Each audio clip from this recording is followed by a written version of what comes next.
Welcome, curious minds, to Shop Strategy, your shortcut to being well-informed on the cutting edge of e-commerce. Today, we're diving deep into some really fascinating sources. They unpack how Shopify merchants can, dramatically boost their sales and customer retention. You know that feeling, right? When you're getting traffic, maybe lots of it, but the sales just aren't following. Or when you kind of feel like you're leaving money on the table somewhere. Well, we're going to explore why that's happening and, maybe more importantly, what you can actually do about it. Yeah, it's a challenge so many online stores face. And our sources today, they really shine a light on both the systemic issues and also the psychological levers you can pull, the things that help you truly connect with customers. We'll be looking at how getting deep insights into visitor behavior can genuinely transform conversion rates, and also how understanding customer psychology, like really understanding it, is maybe the ultimate differentiator in building that lasting loyalty. Okay, fantastic. And before we jump into our deep dive today, just a quick note, this deep dive is powered by Growth Suite. Growth Suite helps you run smart discount campaigns on your store. You can test it for free on your Shopify store. Now, let's get into this. So, let's start with the big picture. What are Shopify merchants really struggling with right now? Our sources, they lay out what they're calling a conversion crisis. And the numbers are pretty stark. The average Shopify conversion rate is like only 1.3 to 1.4%. Yeah, 1.3 to 1.4, and that's significantly below the wider industry standard, which is more like 2.5 to 4%. Yeah. And get this, only about 20% of Shopify stores actually manage to hit above 3.2%. So most are well below that average. Wow. Okay, and then there's the massive problem of cart abandonment, right? Oh, absolutely. It's huge. Around 70% of shopping carts are just abandoned. That represents something like $260 billion in potentially recoverable sales every single year. It's staggering. 260 billion. And what are the main reasons people bail? Well, the top triggers are pretty consistent. Unexpected costs, like shipping or taxes popping up late. That accounts for almost half, 47%. Then there's being forced to create an account that gets about 25% of people. And just complicated checkout processes annoy about 18% enough to leave. Oh, okay, so those friction points are really killing conversions. Exactly. And what's fascinating, or maybe frustrating, is how this compounds the pain of rising customer acquisition costs. Our sources show those costs have shot up by 222% over just 8 years. 222%, that's huge. It is. It means merchants are, on average, literally losing around $29 for every new customer they acquire. So it raises this really critical question. If it's so expensive just to get people to your site, how do you make absolutely sure the ones you do get actually buy something? And just as importantly, how do you keep them coming back? Right. It paints this picture of merchants, actively investing, spending maybe $5,000, maybe $25,000 a month on ads, but feeling like something's just not clicking. What are they actually saying, thinking, feeling? Well, what they say often is things like, our cart abandon rate is killing us. Pretty direct. Or, we need a solution, but it can't require a developer. That's a big one. And we need to see results, like within 60 days. We need this to work fast. Okay, so that's what they say. What's going on underneath? What are they thinking? Underneath, they're often thinking, look, we're doing everything right, the ads, the products, Yeah. but something's missing. Or there's definitely money being left on the table here, but I just don't know how to grab it. And there's often this weariness like, I'm tired of learning new complicated systems. I just need something simple that works. And how does that make them feel? It's a mix, really. There's definitely frustration from those low conversions, anxiety, too, about wasting that precious marketing budget. But also, there's this underlying hope, optimism that the right solution could genuinely transform their business. So they want big results, but need simple tools. Exactly. It highlights this critical need. Mm-hmm. They want enterprise-level results, but with small business simplicity. This isn't just about finding another tool. It's about bridging a really significant gap in their resources and, frankly, sometimes their expertise. Okay, so if that's the problem, this conversion crisis, and the need for simple, powerful solutions, let's dive into one potential answer mentioned in our sources. Growth Suite. What exactly is it, and how does it try to tackle these specific issues we've just laid out? Right, so Growth Suite is described as a Shopify application. Its main goal is to increase conversion rates and sales. It does this by, first, tracking visitor behavior in detail. Then it uses that data to predict purchase intent. And finally, it strategically presents personalized, time-limited discount offers to nudge hesitant buyers. And the core philosophy behind it. It seems to be about creating genuine urgency, but importantly, without using deceptive tactics or, cheapening the brand. And a huge selling point, apparently, is that it requires no technical expertise and can be set up in less than 60 seconds. Okay, that definitely sounds like it hits those merchant needs for simplicity and quick results we talked about. But how does it actually do that? How does it figure out who's hesitant and when to show an offer? This is where, according to the sources, it gets really interesting. It starts with really comprehensive visitor behavior tracking. More than just standard analytics. Apparently, yes. It monitors pretty much every interaction in real-time views, clicks, actions, cart ads, checkouts initiated, purchases completed. It's essentially mapping the entire customer journey as it happens. Okay, so it collects all this data. Then what? Then it moves into purchase intent prediction. It analyzes patterns in that behavior to predict if a new visitor is likely to buy right now. Crucially, it tries to distinguish between dedicated buyers, people who seem ready to pull the trigger, Yeah. and those who are hesitant, maybe on the fence. And the discounts, they're only for the hesitant ones. Exactly. That's key. Discounts are not shown to everyone. They're specifically triggered for those hesitant visitors.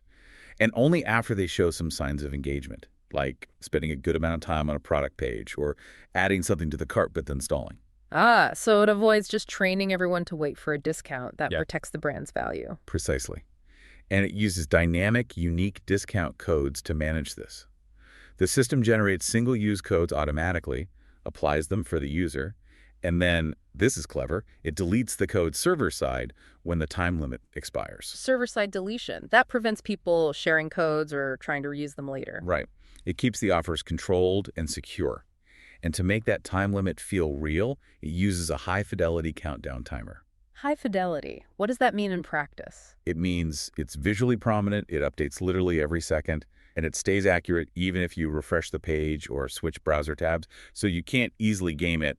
It creates a reliable sense of this offer is really ending. And where does the customer actually see this offer? It uses native on-page integration.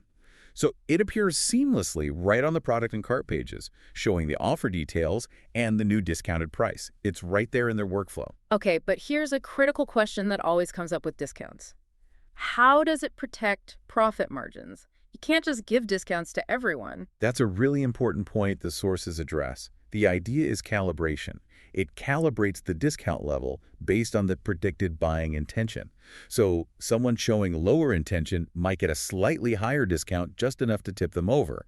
But someone showing higher intention might get a smaller discount or maybe no discount at all if they look like they're going to buy anyway. Ah, I see. So it's a strategic approach to minimize unnecessary margin erosion, only discounting when it's most likely needed. Exactly.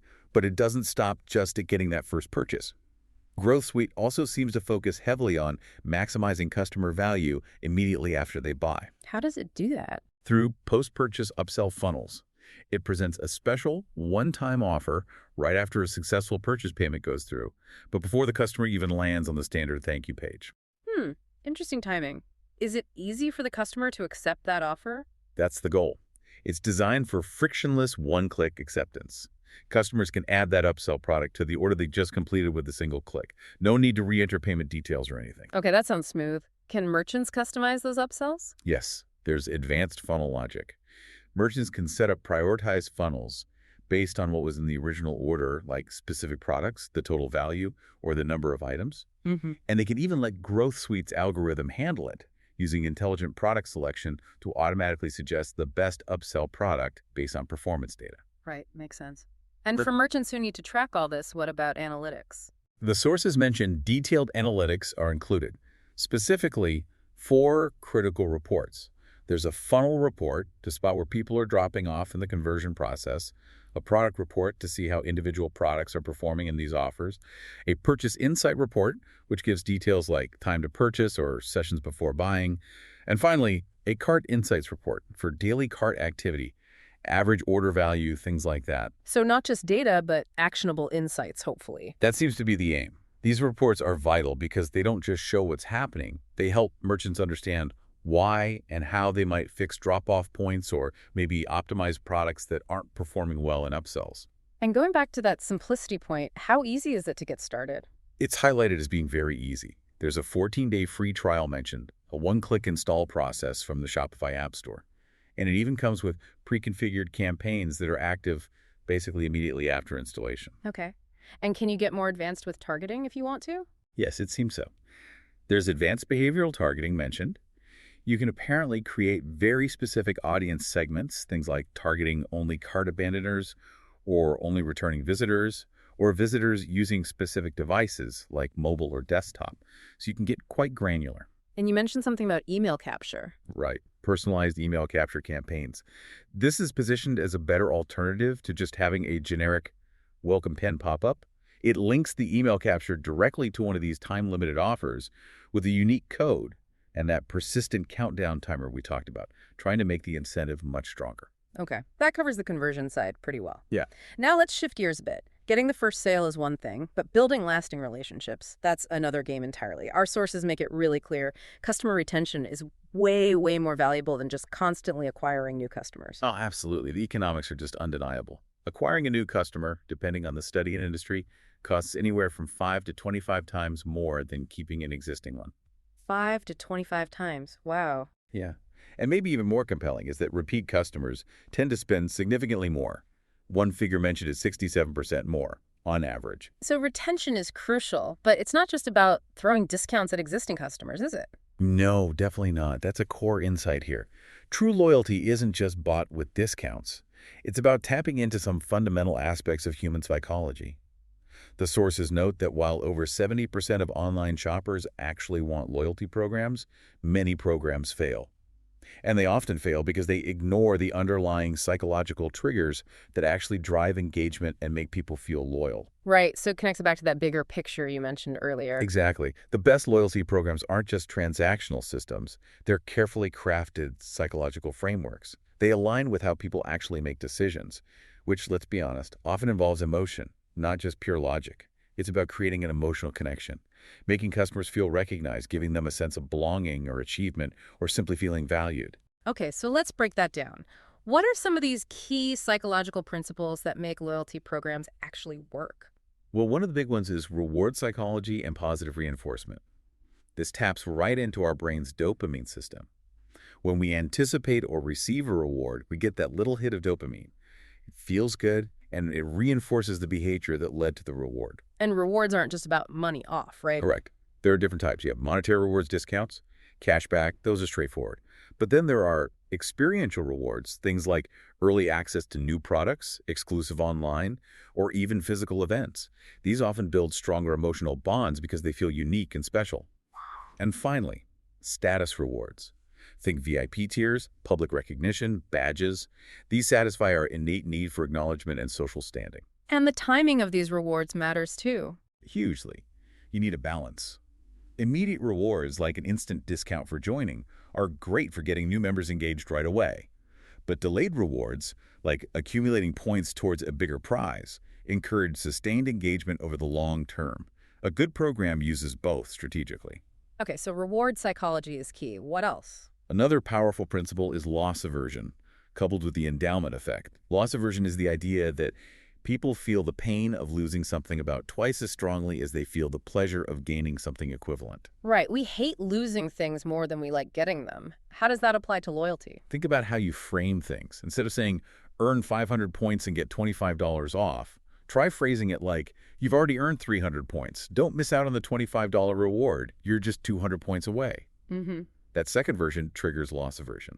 The customer feels they already possess those 300 points and are close to the reward, making them more motivated not to lose that progress. Ah, clever. And the endowment effect. That ties right in. Once customers accumulate points or achieve a certain status, they start to feel like it's their property psychologically.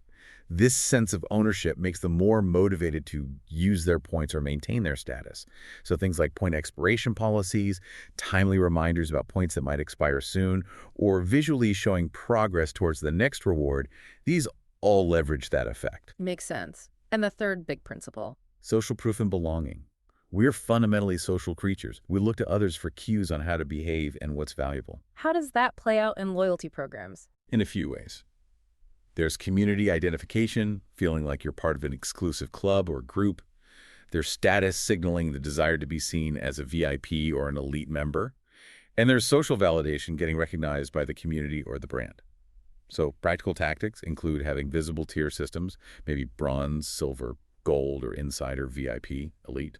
You can also facilitate community interaction around the brand, maybe in a private group, highlighting member counts like join over 10,000 smart shoppers, build social proof, and enabling social sharing of achievements like reaching a new tier taps into this as well. So the best programs make people feel like part of something bigger. Exactly. They transform what could be just a transactional relationship into something that feels more like a genuine community. Okay, so we have these powerful psychological drivers: rewards, loss aversion, social proof. How do we actually apply these when designing a program for, say, a Shopify store? Well, first off, segmentation is key. Recognize that not all customers are motivated by the same things. You might have your deal seekers, who just want the best price, your convenience lovers, who value ease above all, status enthusiasts chasing that VIP feeling, and community members who want connection. So tiered program structures are often effective because they can offer different benefits that appeal to these different profiles within a single framework. And leveraging our love of games. Definitely. Gamification elements are huge. We enjoy challenges, tracking progress, and achieving goals. So think about things like progress bars showing how close someone is to the next reward, achievement badges for certain actions, time-limited challenges like earn double points this weekend, and even little celebrations when someone levels up or unlocks a reward. It makes it more fun and engaging. And personalization seems crucial here, too. Absolutely critical. This is how you make customers feel genuinely seen and understood, not just like another number. This means rewards based on their actual purchase history. For example, hey, we saw you bought running shoes last month. Here's early access to our new running apparel. Or recognizing their behavior. We noticed you often browse late at night. Here's a little something extra for our night owls. And simple things like acknowledging milestones, their birthday, their anniversary as a customer, their 10th purchase. It makes a huge difference. Okay, so the design is key. What about the actual mechanics, the nitty-gritty of implementation? Yeah, there's some interesting psychological nuances there too, like point valuation psychology. Sometimes using inflated point values, say 100 points equals $1 instead of 1 point equals 1 cent, can actually feel more rewarding to customers, even though the monetary value is identical. Just feels like you're earning more. Interesting. And should rewards only be for purchases? No, ideally not. Using multi-action rewards is a great way to encourage broader engagement. Reward people for creating an account, for sharing on social media, writing product reviews, referring friends, even just opening your marketing emails. It values more than just the transaction. And how you communicate the program matters too, I assume. Absolutely. Your communication strategies need to align with these psychological principles. Frame benefits using language that taps into loss aversion, don't miss out. Gain, unlock exclusive perks. Exclusivity, join our VIPs. Or progress, you're almost there. Timing is also crucial, sending those almost there notifications, establishing predictable rhythms for rewards, but also throwing in occasional surprise bonuses to delight people. And don't forget how it looks. Right. Visual design is super important. Use color psychology effectively, make progress visualization clear and motivating, and critically, optimize everything for mobile.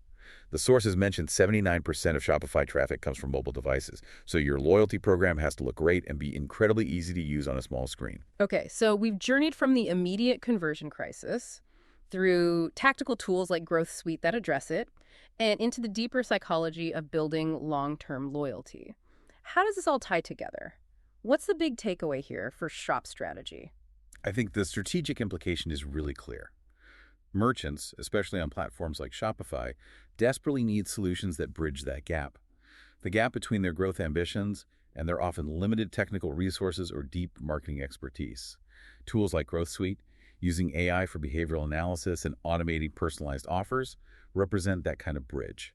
It's fundamentally about delivering those sophisticated enterprise-level results, but packaging them with small business simplicity and ease of use. And looking ahead, this isn't static, right? Consumer psychology keeps evolving. Constantly. We're seeing shifts in what motivates people.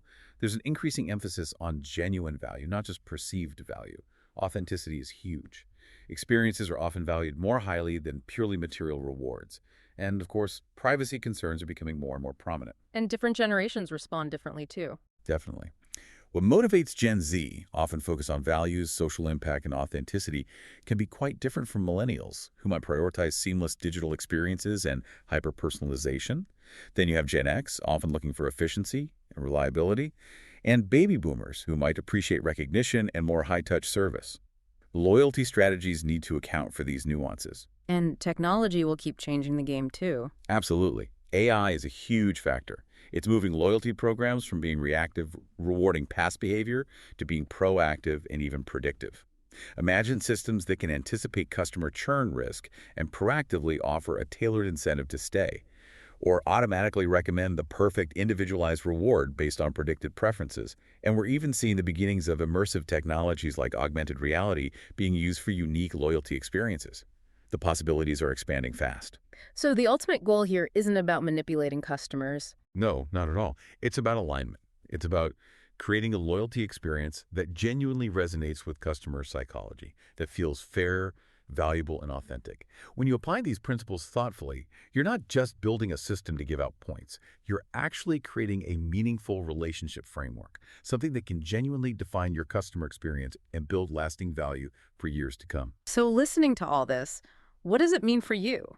Think about your own experiences as an online shopper. What makes you truly loyal to a brand? Is it really just the discount? Or is there something deeper going on, something psychological? How could you maybe apply some of these insights either to your own business or even just to how you understand why people buy what they buy online? It's fascinating stuff. Well, that was a really deep dive into the connected worlds of conversion optimization and customer loyalty. We've seen how truly understanding what makes your customers tick, from their immediate purchase intent signals to those deeper long-term psychological needs for things like recognition, belonging, and feeling valued, how that understanding can profoundly transform your store's performance. Yeah, it really comes down to being strategic with your efforts, making sure every interaction, every touch point builds value, and leveraging smart tools where appropriate to do some of the heavy lifting, freeing you up to focus on the bigger picture of growing your business and connecting with your customers. And remember, this deep dive, Shop Strategy, was powered by Growth Suite. Growth Suite is specifically designed to help Shopify merchants increase conversions and sales. It does this by understanding visitor behavior, predicting purchase intent, and delivering those targeted time-limited discount offers we discussed. Some of its unique features include that seamless one-click installation and setup, so you can get started really quickly. Also, the dynamic and unique discount code management, which is crucial for preventing coupon abuse and protecting your brand's integrity. And those frictionless post-purchase upsell funnels, which can instantly boost your average order value with basically minimal effort from the customer. You can test it for free on your Shopify store and see how it works for you. Might be worth checking out if those conversion numbers are a concern. Thanks so much for diving deep with us today. Until next time, keep exploring, keep learning, and keep strategizing.